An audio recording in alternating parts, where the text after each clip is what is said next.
Let's face it, theme park vacations are not relaxing and they are not cheap. But today I'm going to tell you 5 ways that you can save money on your next visit to Universal Orlando. The first thing you look into when you're planning a Universal trip is probably the tickets. I always suggest that you get the 2-park ticket so that way you can go back and forth between Universal Studios and Islands of Adventure. They are a little bit more expensive than just getting 1 park per day, but I do think that it's worth it.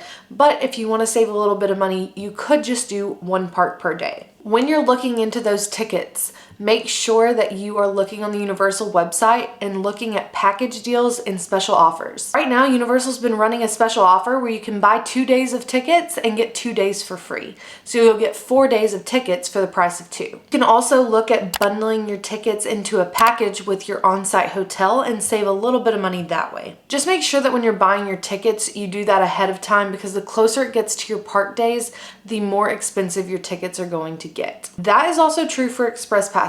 So if you really want express passes, make sure you get those early as well. My absolute favorite way to save money on tickets is to get an annual pass. Annual passes have obviously increased in price in the last year, but I still think they're worth it depending on the number of days that you're going to the park or the number of times per year you want to visit Universal. There are different levels of annual passes you can get, and the one that you need is really going to depend on a couple of different factors, and I have a video on that I'll link below for you so you can go check that out and figure out which annual pass is right for you. But in general, the benefits of an annual pass are fantastic. If you want to stay on site, you can get an annual pass holder's rate for on-site hotels. We've used that a couple of times now, and it's absolutely fantastic. Depending on your tier of annual pass, you'll also get a pretty good discount on your food and merch purchases inside the parks and at your on-site hotels, which is going to save you money in the long run. The highest 2 tiers of annual passes even allow you to park for free.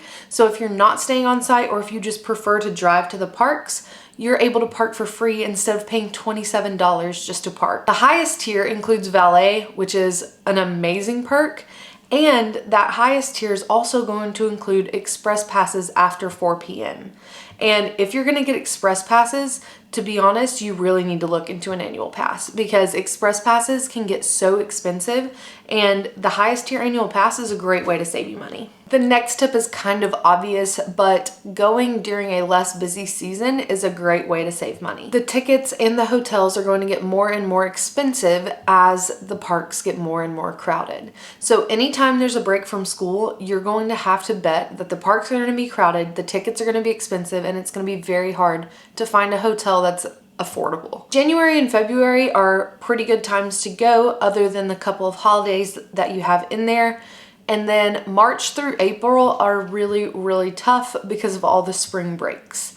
Once you get to summer, the crowds are a little bit more dispersed, and that's because everyone is out of school and everyone is taking vacations, just not all concentrated into the same week or weekend. September through early October are fantastic times to go, and then you kind of get into the holiday rush of November and December. There's a great crowd calendar on Orlando Informer's website that I'll link below for you so you can go look at when they expect the parks to be less crowded. Tip number 3 is going to be to pack some snacks. Even if you're flying, you're going to be able to place some kind of an order through Walmart, Instacart, Amazon, and they'll deliver groceries to your hotel for you. That is going to be so helpful on saving money in the parks. When you get a little bit hungry, you don't want to starve yourself and you don't want to pay $18 for theme park food all day long, so you can just pull out whatever snacks you bring with you and use those. We like to take like Cheez-Its, Cuties,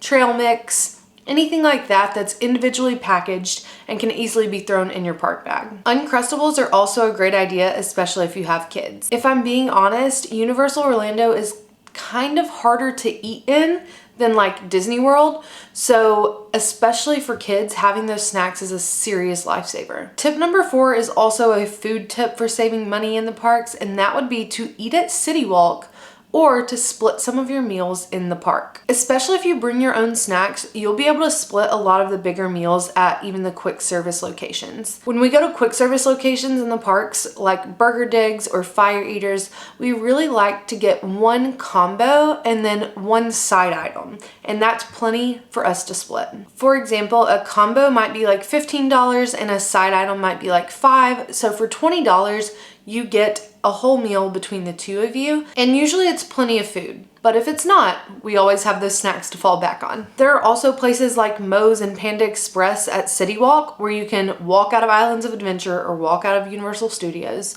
head to those little quick places to eat, and save a little bit of money. But don't expect those to have the same prices as like the Moe's at your house, because they certainly do not. They will upcharge you a little bit compared to what you're used to for a classic Moe's burrito or Panda Express bowl. And then the last way that I love to suggest to save money at Universal Orlando is by using the Freestyle Machines. I have a quick little video on the Freestyle Machines that I can link for you so that you can check that out if you want more information about those. But basically, you can buy a Freestyle cup for less than $20 and refill it all day long. And if you're not a soda drinker, if you just want water, you can bring your own cup and you can get ice and water at any Freestyle location for free. We do that a lot because we don't really drink anything other than water anyways, and the water at these actually doesn't taste bad. Like normally if you walk up to like a quick service restaurant at Universal or especially at Disney, you ask them for a cup of water, the water tastes like trash. Like it's so bad, but the Freestyle Machines actually have normal, decent water. So I highly suggest if you're a water drinker to just take a cup, maybe a collapsible cup so that it'll fit in your bag better, and use free water all day long. There's no point in paying for bottled water or paying for sodas every single time you eat when you could get the deal of the Freestyle Machine. If you're a big family, the more Freestyle cups you buy, the less they cost per cup. And if you're at the parks for more than one day, you can reactivate them for about $11, $12, and you can use them the next day as well. We have old Freestyle cups that we just reactivate when we go down. So that's 5 ways to save money on your Universal vacation. I hope those were helpful in some way to you. If they were, please give this video a thumbs up. And if you have any other ways that you save money at Universal, let me know in the comments below. If you want more information on how to save money with annual passes or with the Freestyle cups, here are those videos so you can go ahead and watch those. Thank you guys so much for watching. I'll see you in the next one. Bye.